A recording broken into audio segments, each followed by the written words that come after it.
the painting that showed the future dead part I, the client with no shadow.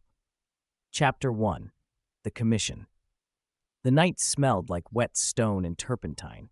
Marcus Vale pushed open the heavy oak door of his studio, quickly wiping the London drizzle from his hair.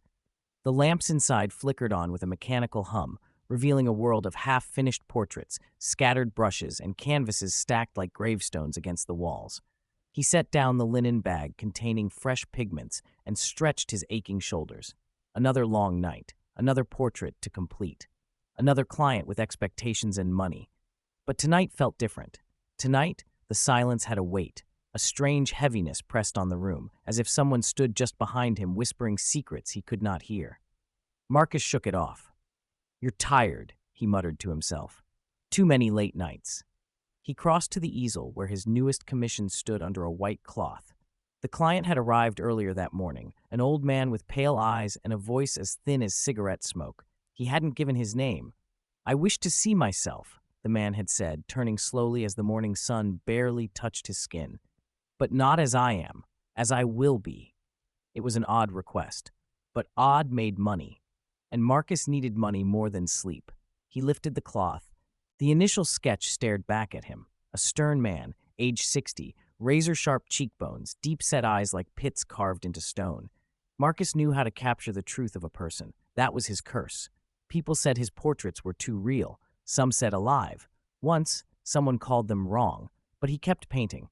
The old man had sat for only 20 minutes before leaving abruptly. "My time is thin," he had said. "Finish it by tomorrow." Marcus sighed. "Well, let's see what you really look like." He dipped his brush in a mixture of Payne's gray and cadmium red, swirling the colors until a dull, bruised tone emerged.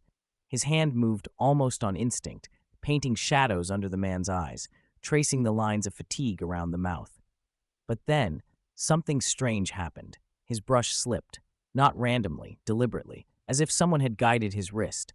A long, dark streak cut down across the canvas, slicing the man's painted throat. Marcus froze.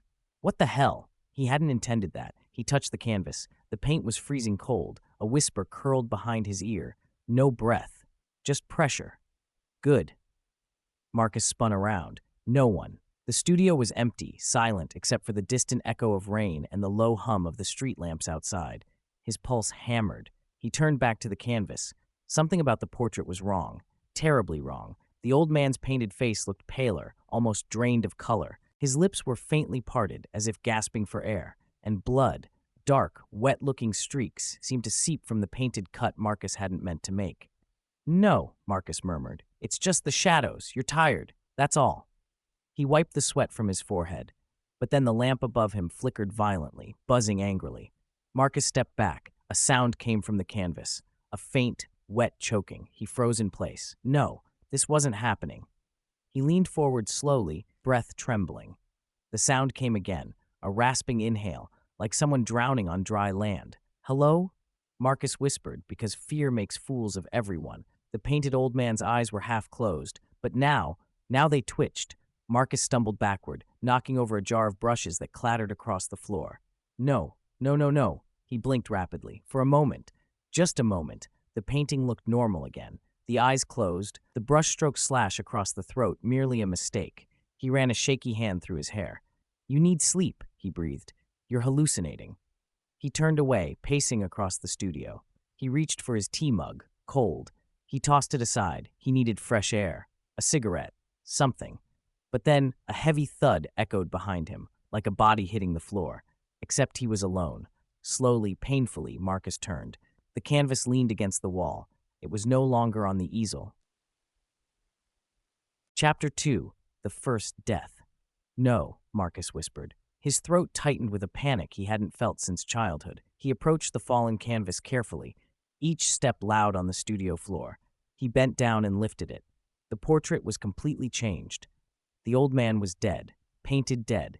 His throat was fully slit, blood pooling beneath him in dark, sticky swirls. Marcus had absolutely not painted. His pale eyes were open now, staring right at Marcus with a look of pure accusation. The lamp overhead flickered again. Marcus staggered back. The last time he'd felt something like this, a painting moving, breathing, he was a child, and he pretended it never happened. Now it was undeniable.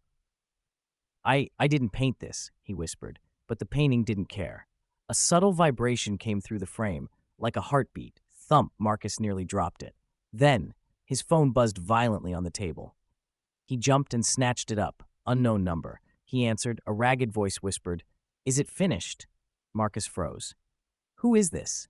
"The portrait," the voice said. "The one you painted of me." Marcus's blood ran cold. "How did you get this number?" "Answer the question," the man rasped. "What does it show?" Marcus swallowed. He looked at the painting, at the blood, at the lifeless eyes. I think you should come here," Marcus whispered. "No," the man said. "You need to tell me." Marcus hesitated. He didn't want to say it, but something, some force he didn't understand, pushed the words from his mouth. "It shows you dead." There was silence, then a soft, exhausted exhale. "I suspected as much." Marcus's legs almost gave out. "What do you mean?" The man whispered. "I'm dying tonight." Marcus's grip tightened around the phone. "That's impossible. It's just a painting." "You have a gift," the man said, voice trembling. "One I hoped you had lost." Marcus's breath hitched. "I don't. You see death," the man whispered, "hours before it comes." Marcus staggered back, leaning against his desk. "It happened before," the man said. "To your mother, to your tutor, to the woman on the bridge. You painted their end before they reached it." Marcus couldn't breathe. "How do you know all this?" The man coughed, then whispered with a strange sort of relief. "Because you painted my son 20 years ago." Marcus nearly dropped the phone. He had been only 13, a child who drew portraits to cope with the screams in his head, a child who once painted a boy named Nathan, hours before Nathan drowned in the Thames. Marcus whispered, "I'm sorry." The man exhaled shakily. "You have nothing to apologize for. It is a gift, a curse perhaps." He took a shuddering breath. "But I accept what you saw. Thank you for telling me." The call ended. Marcus stood trembling. He didn't believe the man. He couldn't. But at 2:13 a.m., the news alert popped onto his phone. Unidentified elderly man found dead outside Kensington residence. Cause of death, possible self-inflicted wound to the throat. Marcus dropped the phone. No, no. He looked at the painting. The painted blood on the canvas dripped onto the floor. A slow, thick drop. He smashed the lamp. Darkness swallowed the room. The painting that showed the future, dead part 2. 24 hours. Chapter 3. The Mirror That Lied. Marcus Vale sat in front of the studio's cracked mirror with his hands trembling. He had washed his face 3 times. He had scrubbed the canvas. He had thrown away the brushes, the palette, even the turpentine jar. But nothing changed. The mirror showed a pale, sleep-deprived painter with ink-stained fingers and eyes too haunted for a man his age. But his reflection wasn't quite right. It blinked too slowly. It breathed out when he breathed in. And its lips twitched with a smirk he wasn't making. Marcus froze. His reflection lifted its hand first. Marcus's real hand followed after, like a bad puppet. "No," Marcus whispered. "Not again." His childhood came flooding back. The drawings that moved, the portraits that whispered, the teacher who died after he sketched her. He shoved the mirror face down. Then he ran. But he didn't get far. A soft knock came at the studio door. Marcus froze mid-step. Another knock. Soft. Polite. Not the kind that demanded entry. The kind that waited. He swallowed. "Who's there?" he called. No answer. He approached the door cautiously, peeking through the keyhole. A man stood on the stairwell landing. Tall. Dark coat. Collar pulled up against the rain. But the strange thing wasn't his clothing. It was the absence. The man cast no shadow. None. Not even in the dim hallway light. Marcus stumbled back from the door. "No," he whispered. "Not you." The man knocked again. "Mr. Vale," he said calmly, voice smooth as ink. "We have business." Marcus backed away. "I didn't call you. I didn't summon you." "No," the man agreed pleasantly, "but you painted death, and death painted you back." Marcus's breath caught. "Leave me alone." The man stepped back from the door, but his voice was everywhere, behind Marcus, above him, under the floorboards. "You have 24 hours, Mr. Vale." Marcus's heart seized. "To do what?" The man's voice sharpened. "To finish the portrait." "But I already did. Not that one." The voice said. "The other one." Marcus blinked. "What other?" A sudden, violent gust of wind swept through the studio. The fallen canvases rattled. Papers flew off the desk. One small canvas slid out from behind a stack and landed at Marcus's feet. A blank canvas. Except not blank. He kneeled, breath trembling. Someone, no, something, had begun sketching a portrait on it in faint, ghostly strokes. It was him, a perfect outline of his own face. Eyes closed, head tilted unnaturally, mouth slightly open, dead. Marcus stumbled backward. No, this isn't real. The shadowless man's voice returned, soft and patient. You began the painting in your sleep, Marcus Vale. Marcus felt his chest constrict. That can't be possible. You have always done your finest work unconsciously, the voice said, just before your visions become reality. Marcus gagged. He tried to stand. He failed. The man's tone shifted, cold, instructive. You have 24 hours to finish your own death. But the next knock on the door, Chapter 4. The police arrive. Marcus didn't know how long he sat on the floor, staring at the half-sketched corpse wearing his face. Minutes? An hour? Time moved strangely around him. But the next knock on the door wasn't supernatural. It was sharp, normal, British. Mr. Vale, a man called. Metropolitan Police. Marcus hesitated. He opened the door an inch. A detective stood in the hallway. Mid-40s, dark hair, sharp eyes, tired from years of seeing too much. Detective Inspector Harper, the man said, holding up a badge. May we speak? About what? Marcus asked weakly. Your client, Harper said. The elderly man you painted this afternoon. Marcus's pulse spiked. What about him? Harper's jaw tightened. He's dead. Marcus forced a shocked expression, but he didn't have to fake the fear. Harper studied him closely. You saw him shortly before he left your studio, correct? Yes, Marcus whispered. How long was he here? 20 minutes, Marcus said, voice cracking. He left without saying much. Harper nodded slowly. Did he say anything unusual? Marcus froze. He remembered the man's last words. Finish it by tomorrow. My time is thin. He swallowed hard. No, nothing unusual. Harper watched him carefully, scrutinizing each blink, each breath. He wasn't convinced. Mr. Vale, he said quietly, the manner of death. Marcus knew what was coming. Appears to match the injury on your painting. Marcus nearly collapsed. How do you know about the painting? Harper reached into his coat. We found a photo of it on the victim's phone. Marcus's breath stopped. He took a picture? He never. He must have, Harper said. He called someone at 2 a.m. After hanging up, he walked outside his building and, well, Harper lowered his voice. He died exactly as in your portrait. Marcus whispered, it wasn't finished.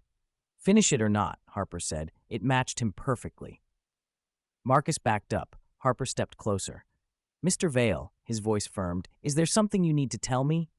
Marcus shook his head violently. No, nothing. I don't know anything. Harper frowned. I'd like to see your studio. No. The word was out before Marcus could stop it. Harper raised an eyebrow. No. It's messy, Marcus sputtered. I haven't cleaned. Paint everywhere. It's not safe. Harper stared at him. You're a painter. Mess is part of the job. Marcus swallowed. He couldn't let Harper see the canvas with his own dead face on it. The half-finished stroke where his throat was drawn in faint shadow, the outline of decay. Harper took a step forward. Mr. Vale, open the door. Marcus's pulse thundered. If Harper saw that portrait, Marcus would go to prison or an asylum or both. So he lied. He lied so beautifully he hated himself for it. I didn't kill him. Harper tilted his head. I didn't say you did. But you think I did, Marcus said. Harper's expression softened, surprisingly. I think, Harper said slowly, that you know something you're afraid to say. Marcus said nothing. Harper stepped back. I'll be back, he said. Stay available. He left down the stairs, and Marcus closed the door with shaking hands, turning to face the unfinished canvas behind him. His own dead eyes stared back. Chapter 5. The 24-hour countdown. By the time Marcus gathered the courage to check the studio clock, it was 3:07 a.m. A hollow chime echoed through the room. From the canvas, Marcus spun. A drip of paint fell from the portrait, from the outline of his throat. He felt dizzy. The shadowless man's voice whispered again, this time from behind him. 24 hours starts now. Marcus spun. Nothing, but his phone vibrated. He lifted it with trembling fingers. A new message. Unknown number, 24. Your death begins. Marcus threw the phone onto the table. He grabbed his coat. He grabbed his keys. He knocked over a jar of brushes as he fled the studio. Outside, the air felt wrong, colder, thinner. The fog soaked the street. Cars were parked but empty. Windows glowed, but no silhouettes moved. A world slightly out of sync. Marcus turned a corner. and froze. A figure stood beneath the street lamp, motionless, tall, long coat, the shadowless man. Marcus stepped back. "What do you want from me?" he yelled. The man's head tilted. "You paint what should not be seen." Marcus clenched his fists. "I'm not finishing that portrait." The man sighed, a soft, almost disappointed exhale. "You will, because you always do." Marcus's voice cracked. "It's my death." "Yes," the man said calmly, "and prophecy is a canvas, Mr. Vale. Someone must paint the end." Marcus backed away. "No, someone else can." "No," the man said. "Only you see endings before they come." Marcus swallowed. "Then why not let me paint something else? Something harmless? A landscape? A bowl of fruit?" The man smiled faintly. "Do you remember your mother?" Marcus froze. A cold blade slipped beneath his ribs. His voice became small. "Yes. She tried that," the man said. "She painted fields, oceans, flowers." Marcus felt his knees weaken. "Did it work?" he whispered. "No." The man's voice softened. "In the end, she painted her own death too." Marcus closed his eyes. Memories he'd spent a lifetime drowning surfaced through the cracks. His mother's shaking hands, the way she avoided mirrors, the day he found her final painting, her lying peacefully on a riverbank before they found her body downstream. Marcus wiped tears he didn't remember shedding. "Why me?" he whispered. Because," the man said, stepping closer. "Some artists paint life." He leaned in. "You paint truth." Marcus wanted to scream. Instead, he asked one question. "What happens if I don't finish it?" The man replied without hesitation. "Then the truth paints itself." And the street lamp flickered out, pitch black, swallowing the world. Chapter 6. Something watches him sleep. Marcus eventually made it home, slamming the door behind him. He locked every bolt, closed every blind, turned on every light. He refused to sleep. But exhaustion was stronger than fear. At 5:21 a.m., he collapsed on his couch. He didn't intend to sleep, but sleep took him anyway. And then the nightmare began. He stood in the studio. Only the easel stood in the center of the room, a single canvas on it, his own portrait, finished, perfect, dead. But someone stood behind him, breathing slowly. Marcus didn't turn. He couldn't. The presence leaned close to his ear, a whisper, "I can help you." Another whisper from the other side, "Let me paint it for you." Another behind him, "Don't fight. You know the ending." Marcus covered his ears. No, leave me alone." He fell to the floor.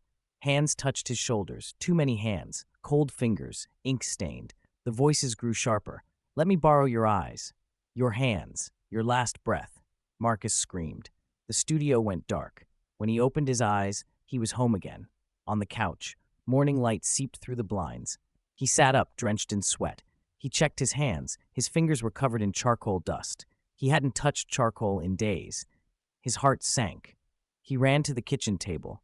A fresh sheet of paper sat there. He didn't remember putting it there. On it, a new sketch, more detailed than the previous one.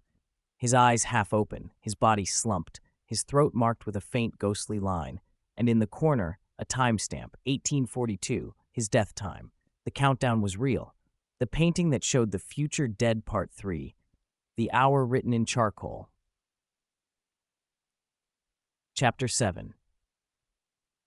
Marcus Vale stared at the sketch on his kitchen table, every muscle in his body frozen. His own dead face stared back at him, eyelids half lowered, mouth slightly open, throat lined with a faint gray stroke. But it was the number in the corner that made his blood run cold. He checked the clock on his phone. 6 a.m., 12 hours and 39 minutes until his death, unless he did something, unless he broke it. But deep down he already knew. You can't break a painting, you can only finish it. His phone vibrated again. Another message. Same unknown number. Keep painting. Marcus hurled the phone across the room. It cracked against the wall but didn't shatter. He paced back and forth, chest tight. No, I refuse to die today. But the studio door, the one he had locked when he fled, rattled suddenly. 3 soft knocks. Marcus froze. A voice, muffled but strong, called, "Mr. Vale, this is D.I. Harper again." Marcus swallowed hard. He opened the door a crack. Harper stood there, rain dripping from his coat, expression even more severe than before. "May I come in?" "No," Marcus said immediately. Harper exhaled long and slow. "You are behaving like a man with something to hide," Marcus scoffed. "You don't understand." "Then explain it to me," Harper said, stepping closer. Marcus hesitated. If Harper saw the sketch, if Harper saw the portrait, If Harper saw the countdown, he'd think Marcus was suicidal or insane or guilty of something terrible. Maybe all three. "It's not safe here," Marcus whispered. Harper frowned. "What do you mean?" Marcus opened his mouth. He wanted to say it, to confess everything, to tell the detective the truth. "I paint people dying." But something pressed against his throat, a cold pressure, like a hand made of shadow, a silent warning. Marcus's breath hitched, the shadowless man. He wasn't gone. He was listening, watching, always. Marcus stepped back. "Please," he whispered, "just leave." Harper looked genuinely hurt. "Mr. Vale, go." Harper held his gaze for several long seconds. Then he nodded. "You have until noon," he said. "If you don't speak with me again by then," his voice dropped, "I will return with a warrant." Marcus swallowed. Harper turned and left down the stairs. Marcus closed the door, and the apartment exhaled. A soft, slow movement in the corner made him spin around. His bedroom door had opened a crack. "No," Marcus whispered. "No, no, no." He hadn't left it open. He approached slowly, breath shallow. He pushed the door all the way open. His bedroom was dark, quiet, empty, except for the canvas leaning against the far wall, the unfinished portrait of himself. It hadn't been there before. He had left it in the studio. "How?" he whispered. His phone vibrated on the floor where he'd thrown it. He picked it up with trembling fingers. Another message. "You sleepwalked. You carried it home. You always do your best work at dawn." Marcus nearly dropped the phone. "No, I don't sleepwalk. I don't." He stopped. He remembered the nightmare, the hands, the voices, the charcoal dust on his fingers. "Oh, God," Marcus whispered. He did bring it home, unconsciously. He moved closer to the canvas, and his stomach flipped. The portrait wasn't the same as before. It had changed. Without him, the faint outline he had seen earlier now had full shading around the eyes. The mouth was slightly more open. The throat stroke was darker. The painting was finishing itself. "No," Marcus whispered. "No, stop, stop." He grabbed a cloth and wiped at the charcoal line on the throat. The mark didn't smear. Instead, the portrait inhaled, a slow, rattling breath. Marcus staggered back and fell onto the bed. The portrait's eyelids fluttered slightly, just slightly, but enough. "No," he whispered again. "I refuse." He grabbed the portrait and hurled it face first onto the floor. The impact cracked the frame, but when he lifted it, the portrait was unharmed. Not a scratch. Marcus's heart pounded violently. And then the apartment lights flickered. A long shadow stretched across the floor. A voice whispered from behind him, "You cannot destroy the truth, Marcus Vale." Marcus froze. He turned slowly. The shadowless man stood in the doorway. Still no shadow, still no breath, still no warmth. Just presence. Marcus backed against the wall. "Stay away." The man smiled faintly. "I do not harm artists. I inspire them. I don't want your inspiration." "That is unfortunate," the man said softly, "because you already accepted it." Marcus's chest tightened. "What do you want from me?" The man stepped closer. "You paint endings, so paint mine." Marcus blinked. "What?" The man's voice lowered. "I cannot die unless someone paints it." Marcus shook his head violently. "No, no, I'm not doing that." The man tilted his head. "You are already painting." Marcus's heart dropped. "What?" The man gestured toward the fallen canvas. Marcus lifted it slowly. His own face was only half the picture now. On the other half, barely visible, a second figure was emerging. A tall shape, long coat, no shadow. Marcus's breath froze. "No, no, no, no." The shadowless man whispered, "Finish it." Fate, Chapter 8. The Curse of the Artist. At 9:12 a.m., Marcus sat at the kitchen table, head in his hands. 3 hours gone, 15 hours until 1842. The painting sat on the table in front of him, watching. He hadn't touched a brush, yet the second figure, the shadowless man, had grown clearer. His outline was almost complete, faces still blank, but the posture unmistakable. Marcus whispered, "I'm not painting you." The man's voice came from the living room. "You don't have a choice." Marcus slammed his hands on the table. "I do." The apartment trembled, the lights flickered, the portrait's charcoal lines darkened spontaneously. The man stepped into the doorway. "You think this is a curse?" he asked softly. "It is not." Marcus's voice cracked. "Then what is it?" The man's eyes gleamed. "A commission." Marcus nearly choked. "What?" "You were chosen long ago," the man said, "when you were a child." Marcus's stomach twisted. "My mother." "Yes," the man said. "She saw the truth. She painted mine, but she did not finish." Marcus's breath caught. "My mother tried to paint your death?" The man smiled. A beautiful attempt, but incomplete. Marcus's pulse thundered. Did you kill her? No, the man said calmly. She painted herself into the ending instead. Marcus staggered. The memory struck like a blade. The river, his mother's pale face. The final painting he was never allowed to see. The man continued. She knew the rule. If the artist refuses to finish the truth finishes the artist.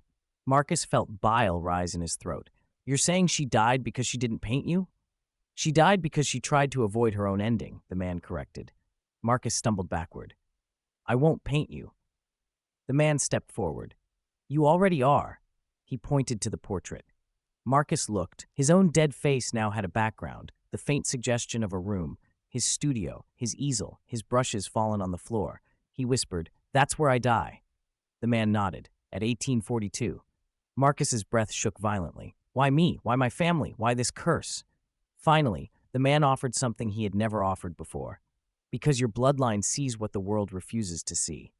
Marcus stared. My bloodline? The man nodded. Your grandmother was the first. That she painted plagues before they came. Your mother painted deaths before they happened. And you? He smiled. You paint the end of those who should end. Marcus collapsed into the chair. Harper was right. He did know something. He had always known something. He just pretended not to. Marcus whispered, How do I break it? The man tilted his head thoughtfully. You don't. Marcus shut his eyes. The man continued, But you can trade it. Marcus's heart skipped a beat. Trade my death? No, the man said. You can trade your ending. Marcus frowned. I don't understand. The man leaned closer. You can paint someone else's death in place of your own. Marcus froze. Yes, the man said gently. All you have to do is finish the portrait. He gestured at the canvas. Paint me, and your fate transfers. No, Marcus shouted. I won't kill for you. The man smiled. I'm not asking you to kill me, only to capture me. Marcus shook with rage and fear. You're insane. Perhaps, the man said, but you are running out of time. Marcus looked at the clock. 10:03 a.m., 8 hours and 39 minutes left. His hands trembled. The man spoke again. You have a choice, Marcus Vale. Paint your own ending. He pointed at the portrait, or paint mine. Chapter 9. Harper returns. A violent knocking snapped Marcus out of his trance. Mr. Vale, open up, now! Detective Harper. Marcus shoved the portrait under a sheet and stumbled to the door. He opened it. Harper stormed in, soaked from the rain, eyes burning. You told me nothing unusual happened, Harper snapped. That was a lie. Marcus swallowed.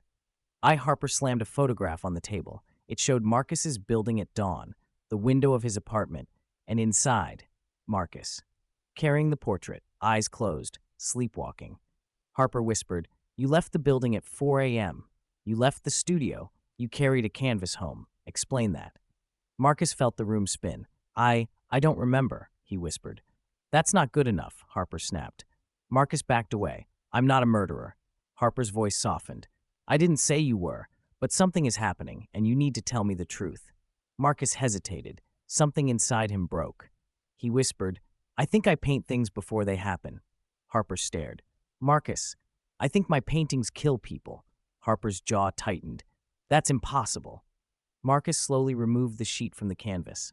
Harper stepped closer. His eyes widened. His breath caught. What is that? Marcus whispered. My death. Harper froze. And who is that beside you? Marcus swallowed. I don't know his name. Harper leaned closer. Why is he drawn without a face?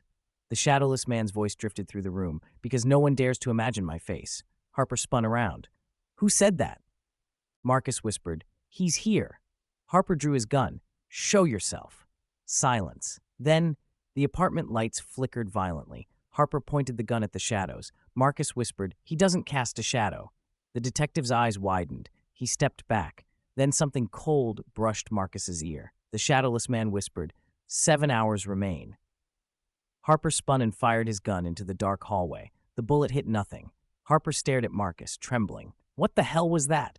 Marcus whispered, My only way out. Harper backed up slowly. What are you going to do? Marcus looked at the canvas, at his own dead eyes, at the man beside him. He whispered, I have to choose. Harper whispered, between what and what? Marcus looked Harper directly in the eyes. Between dying. He looked at the shadowless figure in the painting, or killing something that shouldn't exist. The painting that showed the future dead Part 4, the canvas that refused to choose. Chapter 10. 5 hours, 49 minutes. Detective Harper stood frozen in Marcus Vale's apartment, gun pointed into a hallway that held no shadow, no footprint, no sound, no human presence. Yet something had spoken. And Marcus had answered like a man already dead. Harper lowered his gun slowly. "What exactly is happening here?" he whispered. Marcus swallowed. "You wouldn't believe me." Harper stepped closer. "Son, I just heard a voice that came from every direction at once. Try me." Marcus hesitated. He wasn't supposed to bring others into this.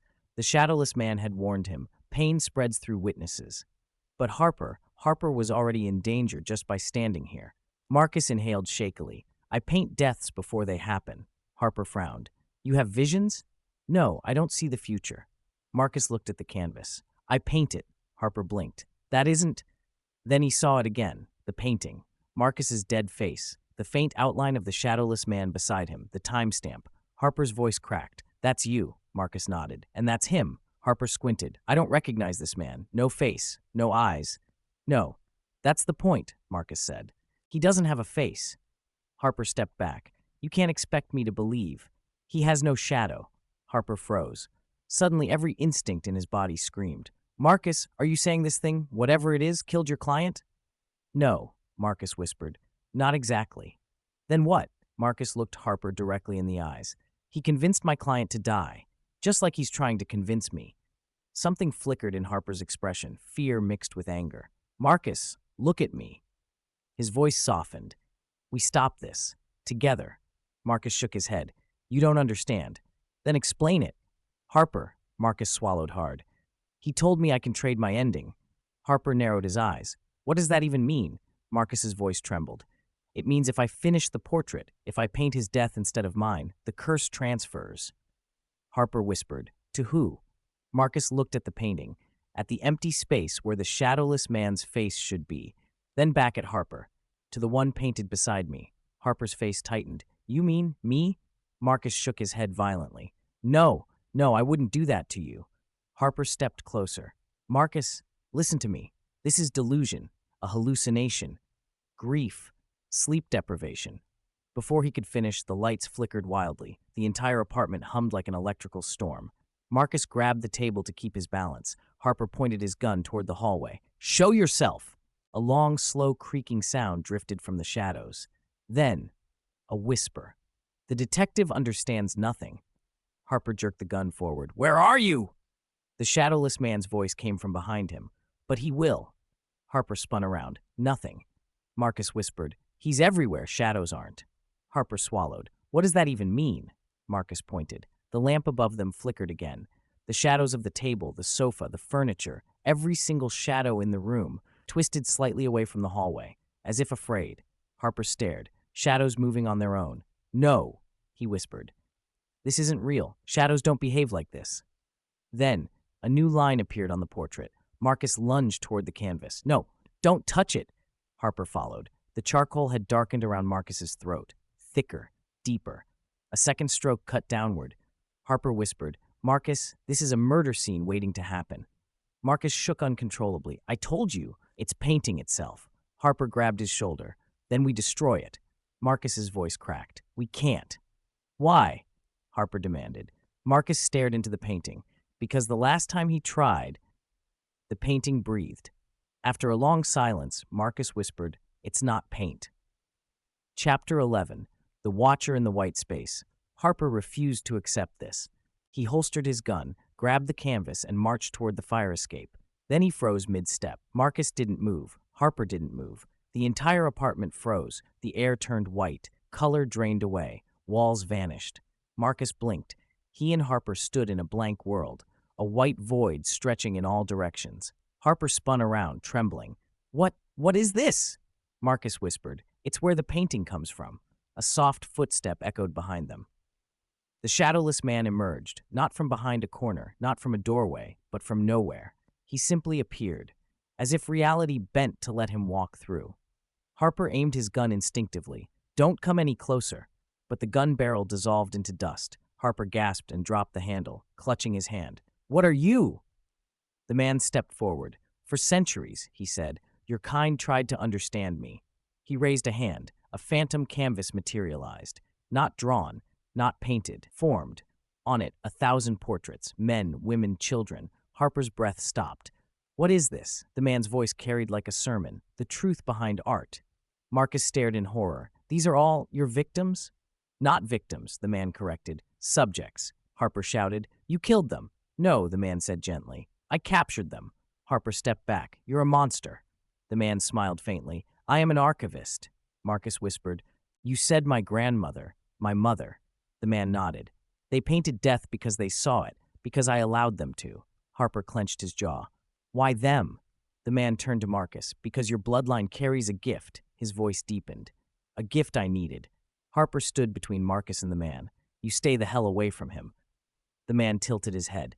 Detective Harper, always so earnest. Harper froze. How do you know my name? The man stepped closer. I know the names of every man who dies without purpose. Harper's eyes widened. Marcus lunged between them. Stop! The white void rippled like disturbed water. The shadowless man spoke softly. Marcus Vale, your time is almost spent. Marcus clenched his fists. Why me? The man raised a hand. A new canvas formed, this one blank. This world is full of endings, the man said. Most are dull, predictable. He sounded bored. But you, he leaned forward. You paint endings the world does not expect. Harper shook his head. You're using him, manipulating him. Why? The man gestured to Marcus. He carries the same spark his mother did, the same sight, the same curse.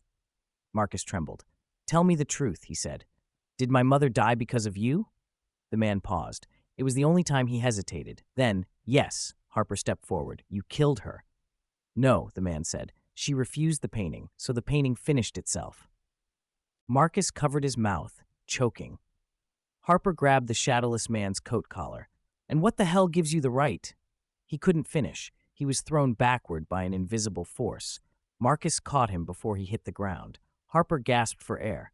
Marcus turned to the man. What do you want? The man's eyes gleamed like moonlight on a knife. I want an ending. The void trembled. Your ending. Chapter 12. The choice tightens.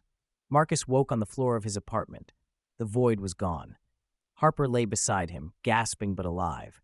The canvas leaned against the table, more finished than before.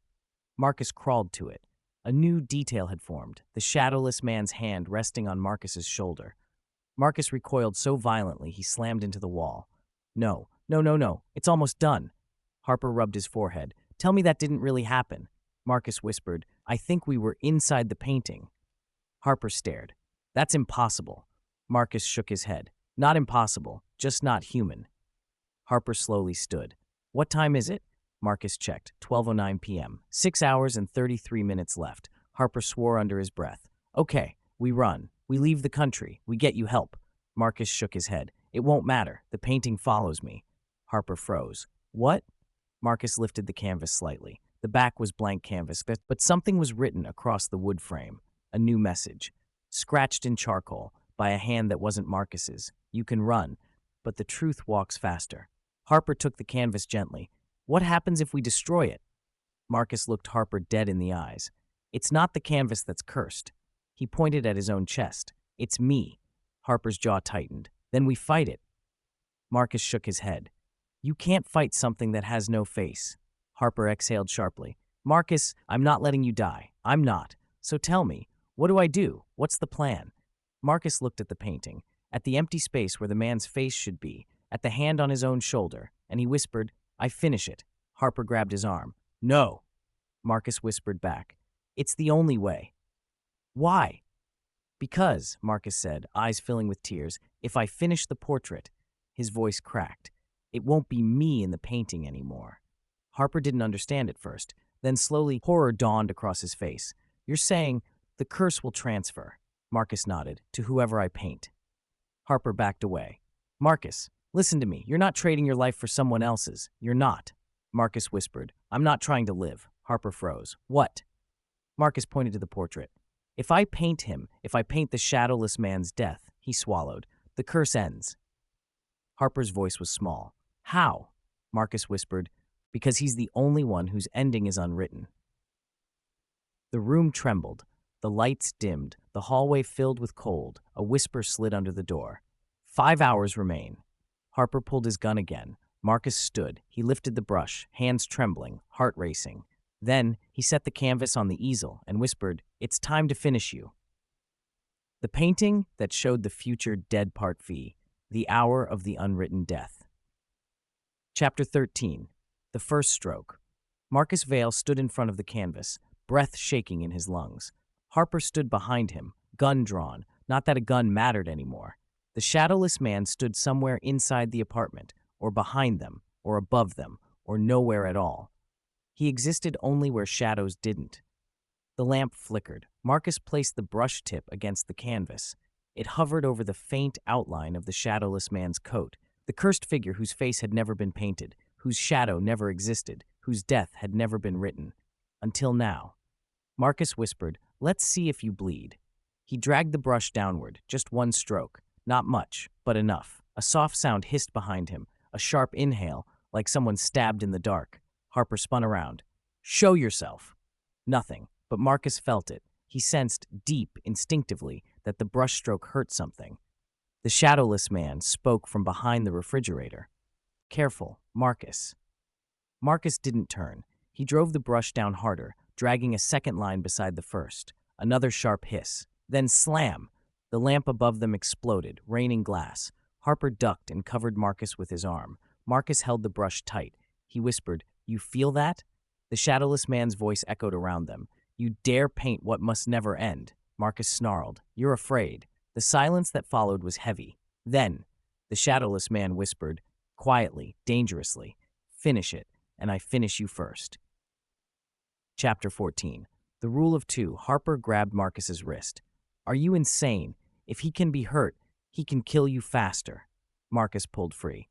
"I'm dead in 5 hours anyway." Harper's voice hardened. "You don't know that." "Harper, the painting knows." Harper looked at the portrait, the version of Marcus dead on the studio floor. Throat split, eyes empty. Then Harper's gaze dropped to the corner. He swallowed hard. "Marcus, listen to me. If this thing kills you before you finish it, your death becomes permanent. Unwritten death is final, isn't it?" Marcus froze. "Yes," he whispered. "If I die before finishing this canvas, the curse finishes it for me." Harper tightened his jaw. "Then we need to slow it down." Marcus blinked. "Slow what down?" Harper nodded toward the empty corner of the painting, the place where the timestamp was carved in charcoal. A new number flickered into existence, 1841:59. Then, 1840:58, Marcus staggered back. "It's counting down in real time?" Harper grabbed his shoulders. "Marcus, stop painting for a second. Think, what rules does this curse follow?" Marcus closed his eyes, trembling. "My mother told me one rule." Harper leaned in. "What rule?" Marcus whispered. "A painting can only show one ending." Harper stiffened. "And right now your painting shows two." Harper pointed. "Marcus's death, the shadowless man's presence beside him." Harper's voice sharpened. "Marcus, the curse needs to decide an ending. It can't keep both." Marcus inhaled sharply. "That's why it's forcing me." Harper nodded. "Yes, it's pushing you to choose which figure the painting finishes." Marcus stared at him. "You're saying if I fully paint him, the painting drops you," Harper finished, "and the curse takes him." Marcus grabbed the brush with new determination. Harper raised his gun. "Then we fight." Chapter 15. The Shadow War. Marcus dipped the brush into black pigment. Harper angled himself toward the darkest corner of the room. "Ready?" Harper asked. Marcus exhaled. "Yes." He painted a sharp line across the shadowless man's collarbone. Instantly, crack! The floor buckled. A wave of cold tore through the apartment. Harper's gun ripped out of his hand and slammed into the ceiling. The shadowless man spoke from the bathroom mirror. "Stop!" Marcus kept painting. Another stroke. Sharper. Crueler. This time, a long, anguished groan echoed through the walls. Harper whispered, "It's working." Marcus dragged another line. The apartment lights burst in sequence, one by one, until only the canvas glowed. The shadowless man's voice cracked with fury. "You were chosen to paint endings, not create them." Marcus shouted, "You chose me. Now live with that mistake." The shadowless man appeared, full form, right beside Marcus. No shadow, no face, just a tall black silhouette. Harper fired. The bullets went through it like fog. Harper cursed. Marcus's brush hovered. The shadowless man leaned in close, a whisper like a blade. Paint my death, and you paint your mother's again. Marcus froze. Harper grabbed Marcus's arm. Don't listen to him, but Marcus's eyes were wide. My mother. The shadowless man whispered. She saw my ending, and it killed her. Marcus shook violently. That's not true. She painted what she feared, and fear always becomes real. Harper stepped in front of Marcus. No. Marcus, look at me. He's lying. Marcus whispered. Harper, what if painting him kills me too? Harper met Marcus's eyes. Then we do it together. Marcus's hands trembled. The brush hovered. Then he dragged a long, decisive stroke across the shadowless man's chest. The effect was instant and devastating. The creature screamed, a sound like every whisper in every dark corner of the world, woven into one endless shriek. The apartment windows blew outward. Harper shielded Marcus. The shadowless man staggered backward, its form glitching, breaking. Marcus whispered, It's working. It's working. Harper nodded. Finish it. Marcus raised the brush and froze. The canvas changed. The shadowless man's face, once blank, now had shape. Not human, not monstrous, something in between. A face made of shadows twisted into lines of ink and bone. And beneath it, a new stroke had appeared, not drawn by Marcus. A new timestamp. Harper whispered. The countdown jumped. Marcus, painting him, is accelerating it. Marcus dropped the brush. No, no, if I finish this, I die even faster. The shadowless man laughed weakly. You cannot paint my ending. Harper shouted, What do we do now? Marcus stared at the canvas, heart hammering, and whispered, There's only one ending the curse accepts. Harper frowned. What? Marcus touched the portrait of himself. My own. Chapter 16. The Lane of Lost Painters. The shadowless man's laughter stopped abruptly. Then the creature whispered, Do not try it. Harper looked at Marcus. What does he mean? Marcus trembled. I can rewrite my part. Harper's jaw clenched. What part? Marcus pointed to the canvas, the background, the body, the position. My death. Harper froze. Marcus, no. Marcus wiped his arm across the charcoal stroke on his own throat. The mark did not erase. He pressed harder, scraping his skin raw. Still nothing. It can't be erased, Marcus whispered. Only redirected. Harper paled. You're saying if you change where you die, the curse follows the change? Marcus nodded slowly. Yes. And if I change how? No. Harper snapped. You're not killing yourself to beat a curse. Marcus looked at him, tired, hollow, determined. It's not suicide. He pointed to the figure beside him in the painting. It's sacrifice. Harper stepped closer. Marcus, listen to me. But Marcus kept talking. Every artist in my bloodline died by their own hand, not because they wanted to, because the curse bends the world to make it happen. Harper whispered, So how do we stop it? Marcus stared at the shadowless man. You replace the canvas. Harper blinked. What? Marcus whispered. You replace me. Harper tensed. You can't transfer your death to me. No, Marcus said softly. Not you. He looked at the shadowless man's still twisting outline. Him. The creature hissed. You cannot paint my death. Marcus approached the canvas. I'm not painting your death. He grabbed a new brush. I'm painting my own. He dipped it into the darkest pigment. But I'm adding you to it. Harper gasped. That means you both die? Marcus nodded. Yes. For the first time, Harper's voice broke. Marcus, don't do this. Marcus looked at him. Harper, if I end him, the curse ends. For me, for you, for everyone. Harper shook his head violently. No, not like this. Marcus placed the brush on the canvas. You told me to give you a plan. Harper's voice cracked. Not this plan, Marcus whispered. It's the only one that works. The shadowless man appeared at Marcus's side. Not behind, not in the hall, right next to him. No shadow, no face, just presence. He whispered, If you paint this stroke, you unmake yourself. Marcus whispered back, I know. Harper lunged, Don't. Marcus dragged the brush downward in one swift, decisive stroke, across both figures, himself and the shadowless man. The canvas pulsed like a living heart. A shockwave exploded through the apartment. Harper was thrown backward into the wall. Marcus fell to his knees. The shadowless man screamed, not in pain, but in fear. You cannot end what was never written, Marcus screamed back. Then I'll write it myself. He dragged the brush across the final unpainted space. A single finishing stroke. The canvas flashed white. The countdown stopped at 1818. The shadowless man froze. Then its form cracked. Ink split. Darkness tore. The figure collapsed inward, drawn into the painting like water down a drain. Harper watched in horror. The canvas sucked the shadowless man in and then went still. Silent, dead.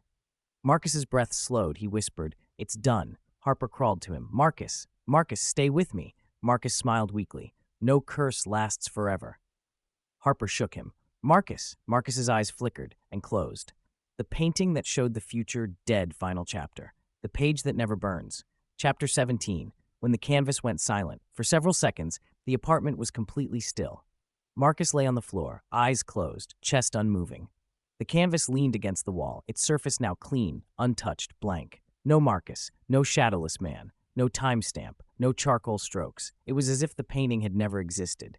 Detective Harper crawled across the floor, breath ragged, arms shaking. He reached Marcus and pressed 2 fingers to his neck. Nothing. "Marcus, no, no, no, not like this." He pressed again. Still nothing. Harper's voice cracked. "You idiot, you brilliant, stupid idiot." He pressed harder, and Marcus gasped. A single sharp inhale. Harper nearly collapsed in relief. "Marcus, Marcus, can you hear me?" Marcus's lips parted, trembling. "Harper." Harper grabbed his shoulders. "You're alive, you're alive." Marcus blinked slowly. "Did it work?" Harper looked over his shoulder at the canvas. Blank, perfectly blank. "It has to have worked." Marcus looked confused, dizzy. Where is he?" Harper swallowed.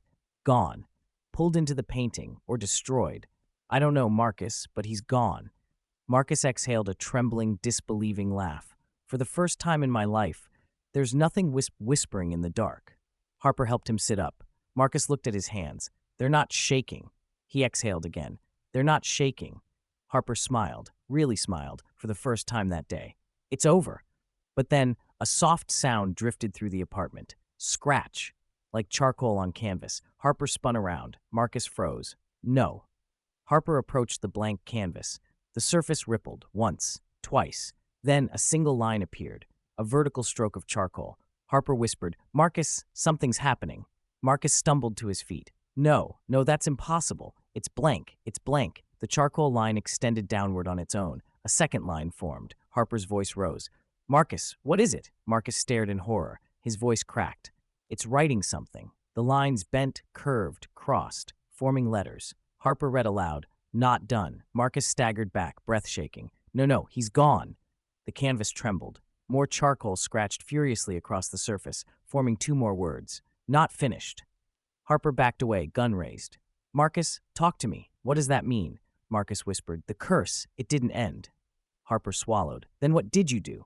Marcus stared at the canvas as new lines formed. "One must remain," Marcus whispered. No, he tricked me." Harper frowned. "What are you talking about?" Marcus turned toward him. "He didn't want me to paint his death. He wanted me to paint any shared death." Harper's eyes widened. "You mean?" Marcus nodded. "Yes, if the painting showed both of us dying, then the curse doesn't know which ending to accept." Harper stared at the canvas, horrified. "So now what?" Marcus whispered. "The painting is choosing." Chapter 18. The Chosen Ending. The canvas wiped itself blank again. Then images began appearing rapidly. Blurry at first. Harper's breath hitched. "Marcus, it's you." Marcus whispered, No. His portrait reformed. Marcus lying on the floor, throat cut. The timestamp, 1818. Harper whispered, "That already happened, didn't it?" Marcus looked up sharply. "No, it didn't." Harper frowned. "You fell unconscious at 12:09. Marcus's voice trembled. "The painting is resetting the death, not recording it." The portrait suddenly blurred, erased itself, then reformed in a different pose. Marcus, standing at the easel, blood on the carpet, then erased, reformed again. Marcus on his knees, head slumped. Harper whispered, "It's searching, trying to pick an ending." Marcus nodded. "Yes, it's cycling through every possible version of my death." Harper's voice hardened. "Then we stop it." Marcus shook his head. "You can't stop the truth." Harper grabbed him. "Marcus, look at me. You beat him once, we beat him. We break the painting the same way." Marcus's eyes widened. "No, if you break it now, the curse will default to the original ending." Harper's face paled. "It'll kill you." Marcus nodded. "Yes." Harper's voice broke. No, I won't let it take you after you fought so hard." Marcus looked at him, steady, resolved. "Harper, I knew how this would end." Harper swallowed hard. Don't you dare say that." Marcus exhaled. The curse only exists to finish what was left undone. The canvas stilled, the new image sharpened. Marcus Vale, studio floor, throat split. Timestamp. Marcus whispered, "It chose." Harper shook with rage and grief. "No, I refuse." Marcus touched his shoulder. "Harper, thank you." Harper's jaw clenched. "I'm not leaving you." Marcus smiled weakly. "I know, but you don't have to stay." Harper grabbed Marcus in a fierce, desperate embrace. "You saved everyone. Don't you understand? You ended him." Marcus whispered back, "And someone has to end me." Chapter 19. The Final Brushstroke. The painting shimmered. The air turned icy. The apartment lights dimmed. A voice whispered through the walls, "A debt must be paid." Harper shoved Marcus behind him. "No, you already took your monster. That's enough." The whisper came again. "One death, one painting." Harper screamed, "Take me instead." The canvas flickered. Harper's portrait appeared on it. Marcus lunged forward. "No," he grabbed the canvas with both hands. The portrait changed, cycling rapidly between Harper dead, Marcus dead, Harper dead, Marcus dead. Marcus shouted, "Choose me!" The painting stilled. The portrait froze on Marcus, timestamp unchanging. Marcus whispered, "There we go." Harper collapsed to his knees. "No, Marcus, don't." Marcus knelt in front of him. "You said we'd do this together." Harper nodded, eyes wet. "Yes, but not like this." Marcus smiled sadly. "This is the only way it ever could end." Harper held him. "Tell me what to do." Marcus moved toward the easel, picked up the final brush, the cursed brush his mother once held. He whispered, "The painting wants a finished death." He raised the brush. "So I'll give it one." Harper grabbed his arm. "What does that mean?" Marcus turned. "It can't kill me unless the painting is complete." Harper whispered, "And it's missing one stroke." Marcus nodded. "Yes," Harper begged. "Don't do it." Marcus smiled. "Harper," he dipped the brush in black pigment. "I'm not dying." Harper froze. "What?" Marcus dragged the brush across the canvas, not finishing the portrait, but slashing the entire surface diagonally. The painting screamed, a shriek like tearing reality. Marcus shouted, "I'm ending the canvas, not myself." Harper dove for cover as the apartment exploded with light. The curse fought, furious, but Marcus kept dragging stroke after stroke across the canvas, slashing, defacing, undoing. The painting convulsed, cracked, split, and then shattered. The frame fell apart, the cloth tore in half, the scream died instantly, and the apartment went completely still. Harper whispered, "Marcus?" Marcus stood in the middle of the room, breathing, alive, the broken canvas at his feet, no timestamp, no portrait, no curse. Marcus whispered, "It's over." Harper stumbled toward him. "Marcus, Marcus, you won." Marcus's legs gave out. Harper caught him. Marcus whispered, "I didn't paint the ending." He looked at the torn canvas. "I destroyed it." Harper laughed through tears. "Marcus Vale, you brilliant, impossible son of a—" Marcus smiled faintly. "I rewrote the rule." Morbir. Epilogue. 1 year later. The gallery was quiet at night, closed, dark, still. Marcus Vale stood before his latest exhibition. Endings that never happened. Portraits lined the walls. Alive people, saved people, people who escaped death they never knew awaited them. Harper approached from behind. "You sure you're not seeing anything strange lately?" Marcus smiled confidently. "No whispering in the dark, no shadows moving on their own." Harper nodded. "Good." Marcus turned toward a final blank canvas on the wall. Harper frowned. "What's that one?" Marcus smiled softly. "The future." Harper chuckled. Marcus picked up a brush. "No more death." Harper crossed his arms. "And what will you paint instead?" Marcus dipped the brush into gold pigment. "Beginnings." He touched the brush to the canvas, and nothing whispered back. For the first time in generations,